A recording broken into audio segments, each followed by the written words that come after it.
Bismillahirrahmanirrahim. Assalamu alaikum and welcome to this special edition of Newsroom. I am your host Omar Khalid. But today is the 5th of August, ladies and gentlemen, and the 5th of August every year Pakistan observes this day as Youm-e-Istehsal.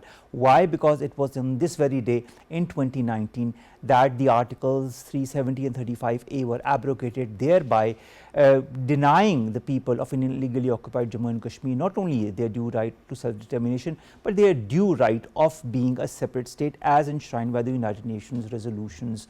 We will be discussing the different aspects of today as well as what has been happening vis-a-vis India for the people of Indian illegally occupied Jammu and Kashmir, and how the world is slowly and steadily realizing that India has been moving in the wrong direction since day one. Finally, that realization is slowly and steadily creeping in the important world bodies. Will that make an impact or not is what we will discuss during the course of the show. But before we begin our conversation, let's watch this short report. Today marks 6 years since India's controversial revocation of Article 370, which stripped Indian illegally occupied Jammu and Kashmir of its special constitutional status. Pakistan observes August 5th as Youm-e-Istehsal, the Day of Exploitation, to highlight the ongoing oppression and denial of rights faced by the Kashmiri people. On this day in 2019, the Modi-led Indian government unilaterally ended the region's autonomy, bifurcated the state, and placed it under direct federal control. The move drew strong condemnation from Pakistan and criticism from several quarters of the international community. India's illegal actions in illegally occupied Kashmir are the central source of conflict in South Asia. In particular, India's setback during the May 2025 confrontation is seen as a clear sign of the need for an urgent, just resolution. Islamabad maintains that the future of Jammu and Kashmir must be determined by the Kashmiri people themselves, in line with United Nations Security Council resolutions. This year's Youm-e-Istehsal also comes in the backdrop of Pakistan's significant achievement in Operation Bunyanam Marsus, which further underlines the urgent resolution of the Kashmir issue. Pakistan has also voiced strong concern over India's efforts to change the region's demography, including gerrymandering electoral boundaries, enrolling non-Kashmiris as voters, and altering land ownership laws, describing these measures as deliberate attempts to marginalize the indigenous population. Reports continue to highlight the silencing of dissent in the region, the detention of Kashmiri leaders, and systematic violations of basic rights, yet the resilience of the Kashmiri people remains undeterred. As Kashmiris continue their struggle under occupation, Pakistan stands firm in its support, committed to their right to self-determination and justice under international law. We've been joined by three important guests in the studios. Let me introduce them to you one by one. On my very right, Farzana Yaqoob Sahiba. She's a former minister with Azad Jammu and Kashmir.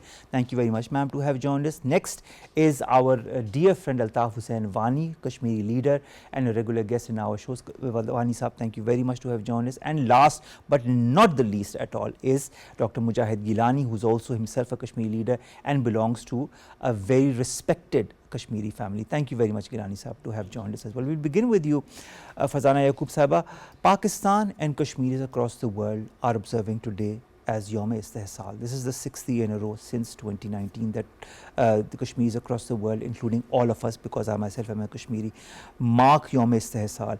How can the world continue to stay silent 6 years down the road when India has systematically denied the people of Indian illegally occupied Jammu and Kashmir the UN mandated right to self-determination for over 7 decades, and now since 2019 they don't even have the right as enshrined by the UN to be in a state that they can call their own? Well, I think post May 2025, the world has changed quite a bit, and conversation about Kashmir is happening. And let us not forget that President Trump has, maybe someone has put this into his mind, but he continuously repeats that he's there to fix the issues that are between India and Pakistan, and mostly you see the core issue is Kashmir. So Kashmir is very front, center and core issue in all international conversations, because the world does realize that within the 3 nuclear powers, and India has pulled in China as well. China was never really a stakeholder or part of any conversation when it came to Kashmir, but India, because of its tactics, its hegemonistic plans of manipulating the people, of trying to change the map or whatever it is that India believes that it can pull off, I don't know what they've pulled off, but they've actually brought in a third partner to this core conflict that sits right in the heart of a very, you All know, right. nuclear Farzana Yaqoob Sahaba will region. continue with this discussion, but we have to cut you short to bring you Mishal Malik Sahaba, who is addressing people and the media.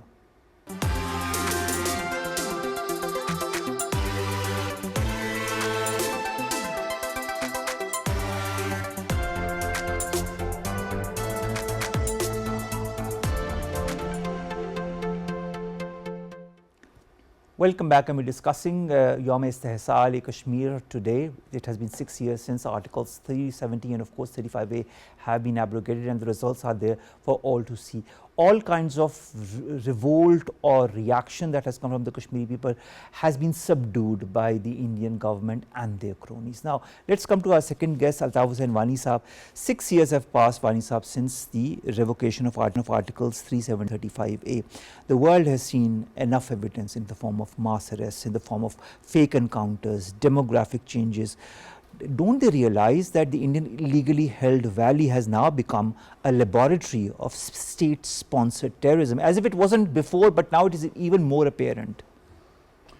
See, it's not, as you rightly said, it was already a laboratory of terrorism on the part of state terrorism on the part of Indian forces by India for last 36 years especially. And from 5th of August, the Indian government and its forces intensified their repression in different ways. On one hand, military repression was there, but on the other hand, they started a constitutional repression in Kashmir by doing away with Article 370, 35A and dismembering the state of Indian occupied Jammu and Kashmir. Even before this, there had been ample information with the world, with the international bodies about the Kashmir, what is happening in Kashmir. But unfortunately, the real politics in the world order, the way it is, has been shaped currently, there comes the interests of the international powers. You have not much to offer to the international audience. The human rights and these things and promises and other things, now we see in case of Gaza, the way the international community is rising against that. Everybody is talking, but international, the governments, the big states, they are there. They don't move anyway. And Israel is conducting genocide there. In the same way, the India did it, and India got arrogant enough to do it. And because there was no neither accountability nor there was condemnation from any of the big powers, though human rights organizations and the human rights defenders did question the India's credibility on human rights, and even some of the institutions also. But unfortunately, nothing moved them to do anything good in Kashmir. All right. Likely we see at currently when we talk about the Indian occupied Jammu and Kashmir, why world is not moving, as in your intro, as Farzana was telling you, that after May we have seen a change in the world. Now the myth, the arrogance of India, world, I think world has started accountability of India to me, because I could see because of Pakistan's the way Pakistan showed its air superiority post the Pahalgam force operation. I think the whole image, the whole calibration of South Asia has changed since then. Yeah, exactly. It happened after this May 10th episode, and the way Pakistani army and the operation the Pakistan did against them, against their aggression, which India actually did the aggression against Pakistan. And now I think the world has started thinking about Kashmir. That time and again, India before this tried to convince the international audience through its fake propaganda, through use of its might as economic power and all that, that everything is okay in Kashmir. We have overcome everything in Kashmir. There is no more resistance in Kashmir and all that. But the world opinion makers have written time and again now, after the happenings from 7th of May, that it is the non-resolution of Kashmir issue which can flare up and escalation again in this region, and that could lead to catastrophe. So I think the India is there in the court of accountability now, and we have to push for it more and more and more vocally on it. I think the world is slowly and steadily realizing post this whole conflict with India, that India is not a force to be reckoned with. India is not a reliable international partner, and we see the change in attitude of different world leaders such as Donald Trump, such as other leaders as well. In all of this, the reasoning for highlighting the Kashmir issue becomes even more important through days such as these that remind us of what India did 6 years ago. Gillani Saab, a report by the KMS, Kashmir Media Service, highlights that since the 5th of August 2019, Indian forces have martyred 1,030 Kashmiris, including 21 women and 44 boys, not to talk about all the rest, the incarcerations and the torture and the different maneuverings that they have been doing to subjugate the people of the Indian held valley. Pakistan's role has been paramount, but do you feel it is enough? Do you feel we need to do more? We have been highlighting this on different fora, and today also we've had very important messages from our President, from our Prime Minister, from our Chief of the Army Staff and other political leaders as well. Is this enough? Should we be more aggressive? Or are we doing things as per the diplomatic and global norms? Bismillahirrahmanirrahim. Well, you see, when we talk about doing more or actions on the ground or actions actually translating to something on the ground, perhaps I believe we really need to do something more. As far as this question is concerned, and this question is directed to a Kashmiri from the ground who has stakes and family who is incarcerated behind bars for the past more or less 15 years for my aunt and more than 30 years for my uncle. Yes, for a Kashmiri and many other Kashmiri families, they have a lot of more expectations from Pakistan. And let me be very clear about this. Whenever we talk about it, and the people living in the free environment talk about it, they talk about United Nations, about the movers and shakers, about the P5 countries, about the other important or international committee nations. But whenever a Kashmiri talks about this conflict, the Kashmiri only and only mentions Pakistan itself, because Pakistan is considered to be the advocate of Kashmiris. Pakistan is considered to be the elder brother of the whole Kashmiri nation, of the state of Jammu and Kashmir. So for once, yes, Pakistan needs to do more in terms of making the world realize and understand that the Kashmiris living across the line of control are equally Pakistanis in the statements or in the terminologies as repeatedly and reiterated by Sayyid Ali Gillani Sahab. हम पाकिस्तानी हैं, ये पाकिस्तान हमारा है. So considering this statement, it is very important and imperative that you take the Kashmiris on board, that you take and derive the narrative from the Kashmiri stories over and over again, and nullify the propaganda that India has been making that Kashmir is essentially a peaceful paradise. No, it is not. This is the facade of normalcy, and particularly this facade of normalcy has been enacted post 2019. Till today, it's 2025, 6 years have gone past, and we have just recently seen in the month of April and May, that is post Baisara advent of the Indian terrorist goons themselves, and then India launching an attack on Pakistan, and Pakistan actually responding in a very befitting manner that the world today understands and knows is the only cure to the Indian hegemony. It seems as if the Kashmiris have some kind of renewed hope after this incident. Absolutely. And after Pakistan's response, that there might eventually be a solution to their right to self-determination as well. Yes, But I think that is very important. Farzana Yaqoob Sahaba, you know, on the one hand we have this renewed hope within the Kashmiris. On the other hand, I'll revert to the report by the Kashmir Media Service that says, and I completely agree with it, that Indian illegally held Jammu and Kashmir has become politically, economically and socially unbearable since the abrogation of Article 370.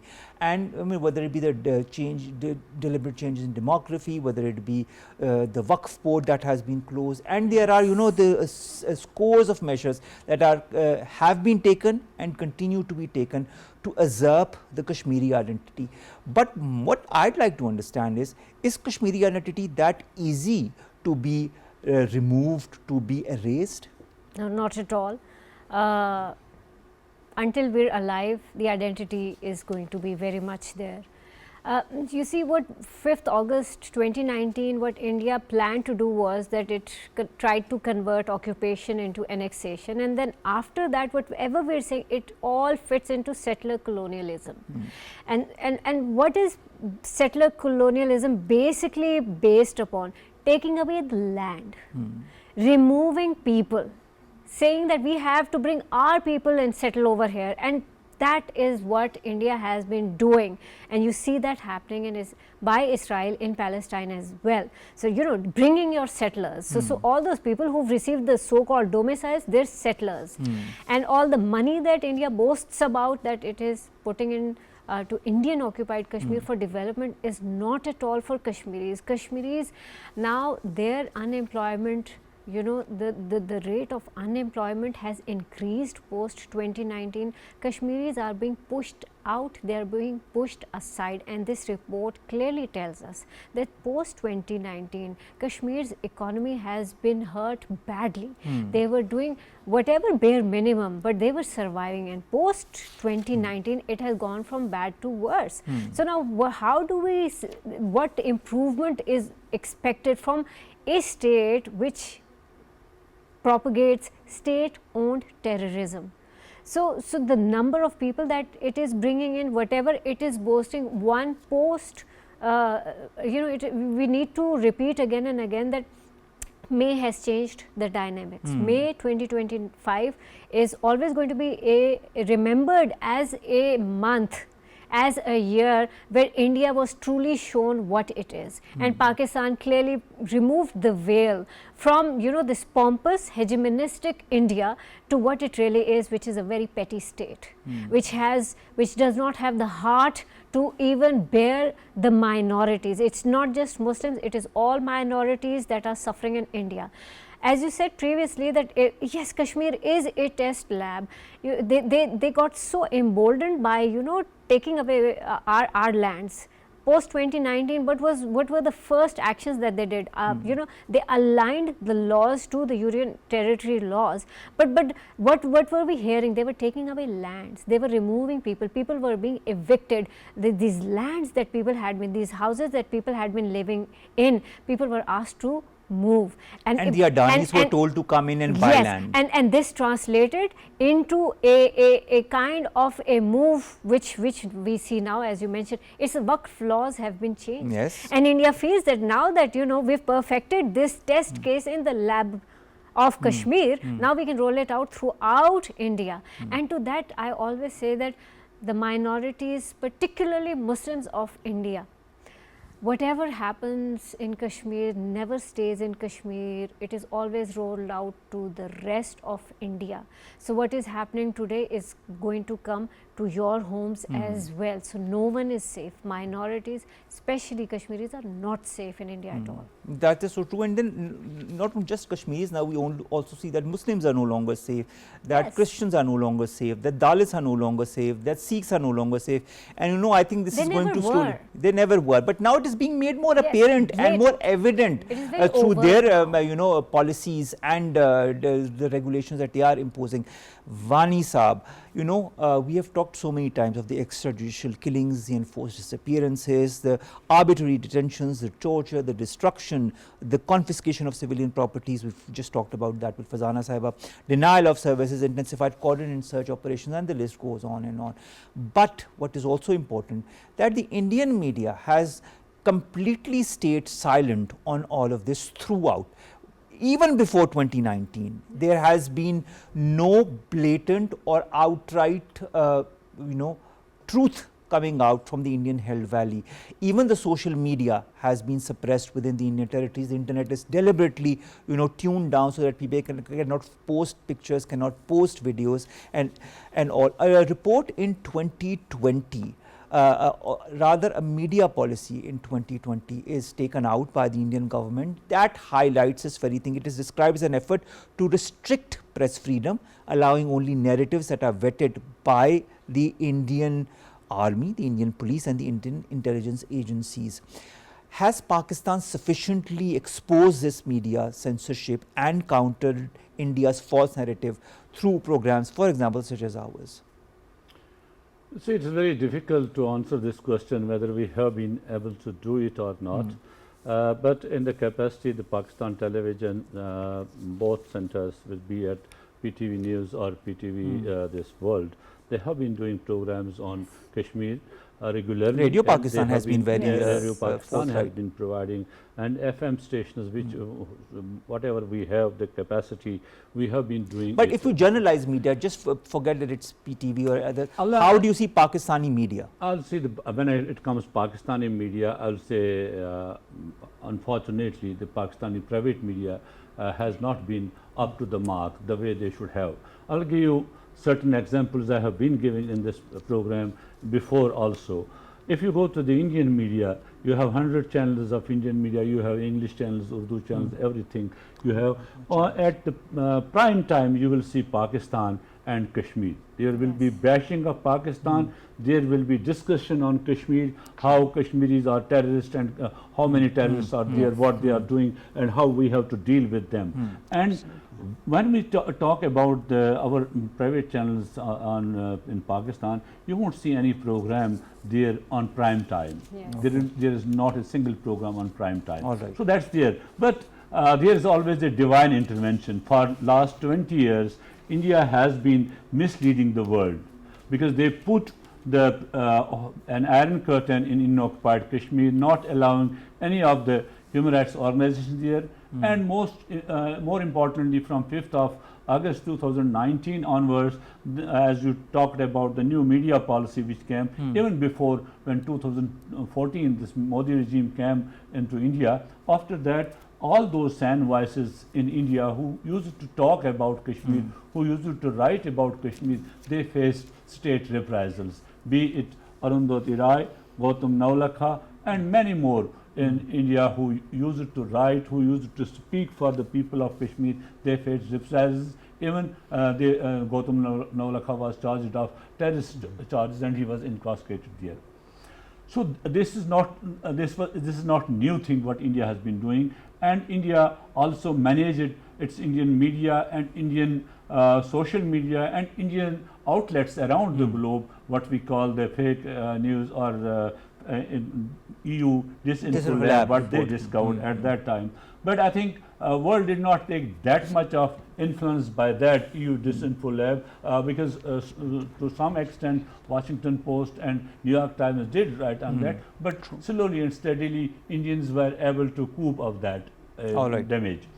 But after this 22nd of April onwards, the way the Indian media and the Indian government conducted themselves in this age, digital age, in this age of cyber, where everything is neat and clean in front of the world, then the world came to know actuality, what is happening in Kashmir and what India has been propagated and what India has been doing so far, how Indian media is irresponsible.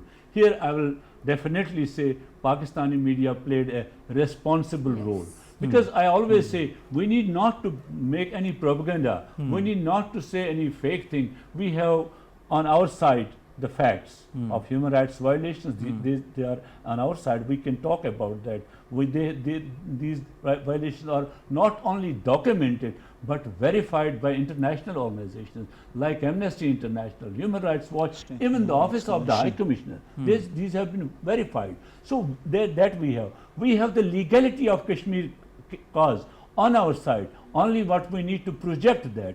We should not become easy prey to the Indian propaganda, which unfortunately for last 15 years what India did, we could not save ourselves. Our younger generation, even our intellectuals, at some place I could see they were influenced by that fake propaganda of India. They could not believe in Pakistan, they could not believe in themselves. But now after this 10th of May, we have that all myth which was created by India all over Kashmir, in Azad Kashmir, Indian occupied Kashmir and in Pakistan and overseas, that myth has been destroyed. I think it has served as a wake-up call. This Yeah. is what I feel, Wani Sahab, that what happened in Markai Haq and Operation Bunyan Marsoos, and how it unveiled not only Pakistan's strength, strategic strength in the region, but also highlighted the so-called Indian hegemonic designs and its desire to call itself the big brother in the region. Gillani Sahab,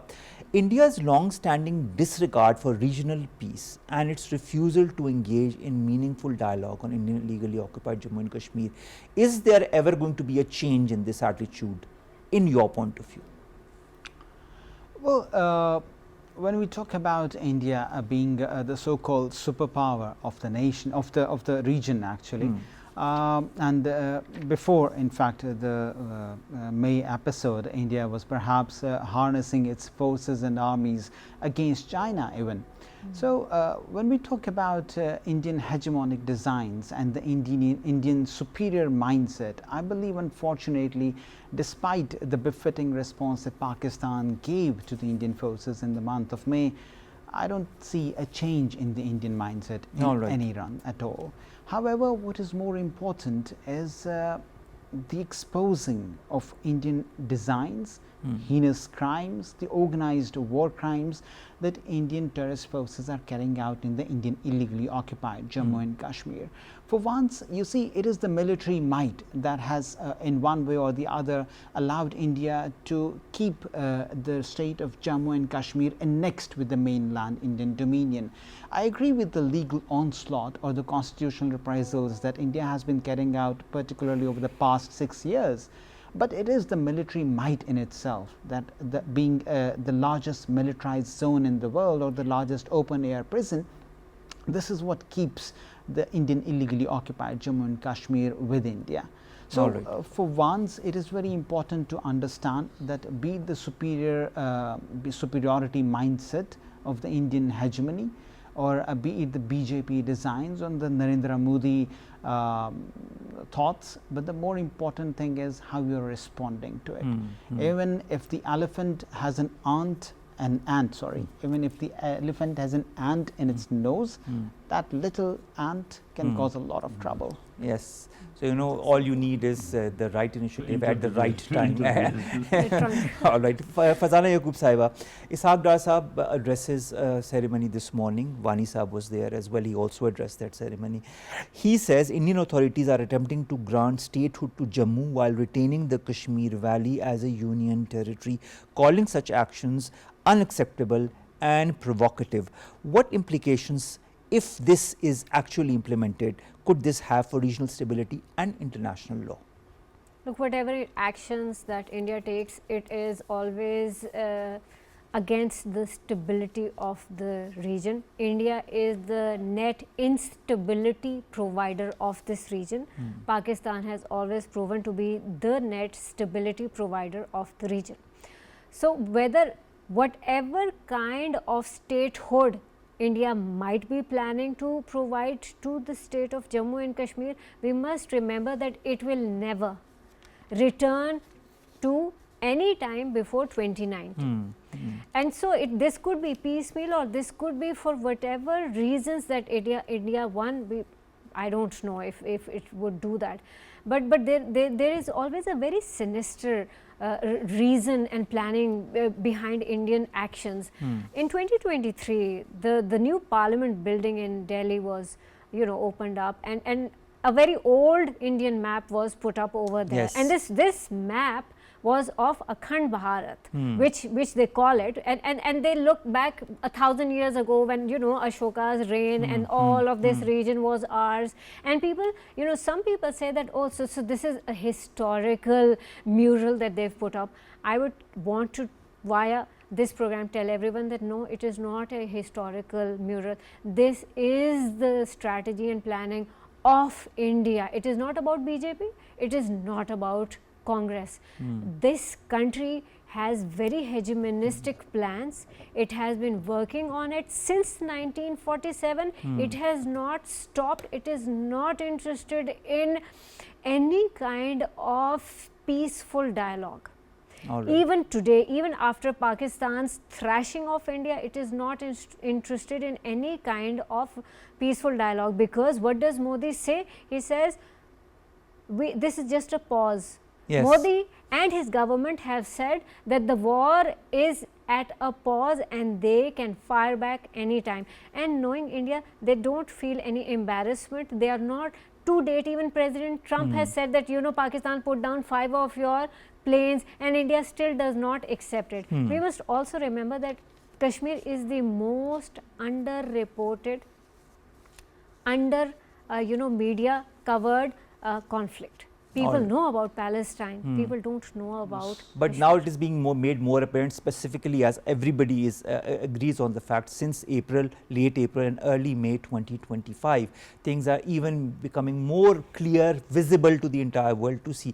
Speaking of the world, Wani Saab, the last 2 questions, very short time, I want a minute answers from the both of you.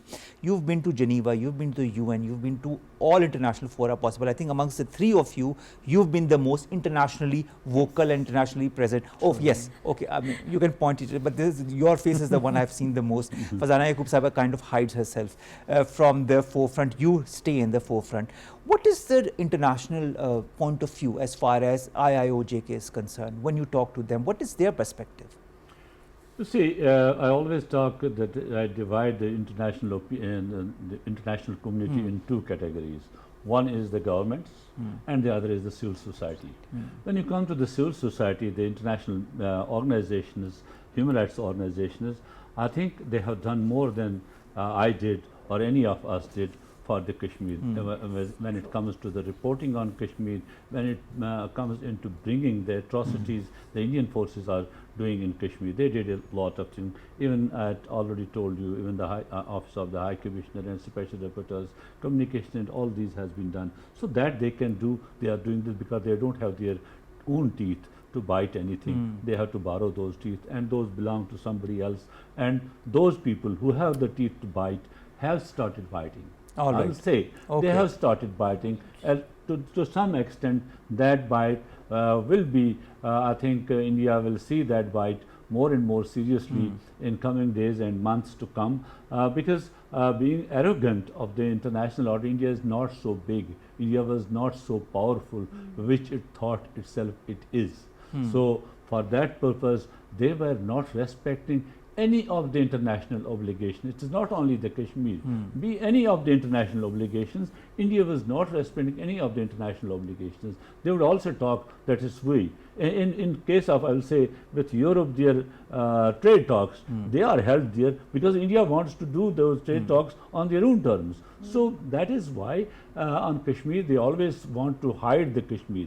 They always want not to talk on Kashmir. That is why the President Trump's mediation offer, President Trump's time and again telling that India was the one to approach for ceasefire. And of course, also highlighting Kashmir issue. UN Secretary General's talk on it that I want to facilitate any talks between India and Pakistan to resolve the Kashmir issue. And many of the international leaders, opinion makers have told it. But India has always refused to be there. But behind the curtain, India begs for it. We have seen it was the India who went to the United Nations for the Kashmir issue. I agree with and you. And also, now currently, it was India who approached the United States. Again, I mean, and then it denies it to date. Last question, Gillani sir, we're very, very short of time. Our producer is telling me that the show is, credits are rolling as we speak. Congress or BJP, I don't think there is any difference as far as the Kashmir policy is concerned. Since August 5th, 2019, it has been 6 years now. Are the wounds of that day still afresh? And will this mark, with the recent events, a new change in the zeal, the fervor and the passion of the Kashmiri people to fight for their right to self-determination? I will keep myself very brief, Omar. The most important point is that post 2019, we have seen arbitrary detentions, we have seen mass arrests, we have seen intensified scrutinies, we have seen harassment of the people of Jammu and Kashmir. Even a common Kashmiri is not safe, essentially somebody who is perhaps totally unrelated to the Kashmiri freedom struggle. Lately, we have seen the death of Parvez, one of the Kashmiris who was shot in the crossfires. But also, one of the most important things that I need to tell, and reiterate is that Article 35A and 370 were never our destinations, because both these articles have always linked and kept the Kashmiris under the hegemony of the Indian Constitution, and we have never defined ourselves with the Indian Constitution. We stand with the right of self-determination. We stand with the resolution that was passed on the 19th of July 1947 that essentially links the Kashmiris with the state of Pakistan. All right. I think better words couldn't have been said for the closing. Thank you very much to all three of my guests, Farzana, Yaqoob Sahiba, Altaf, Hussain, Wani, and Dr. Mujahid Gillani. The resolve is still there. Resolve continues to strengthen itself, to gain more and more people and supporters from across the world, specifically after end of April and May 2025.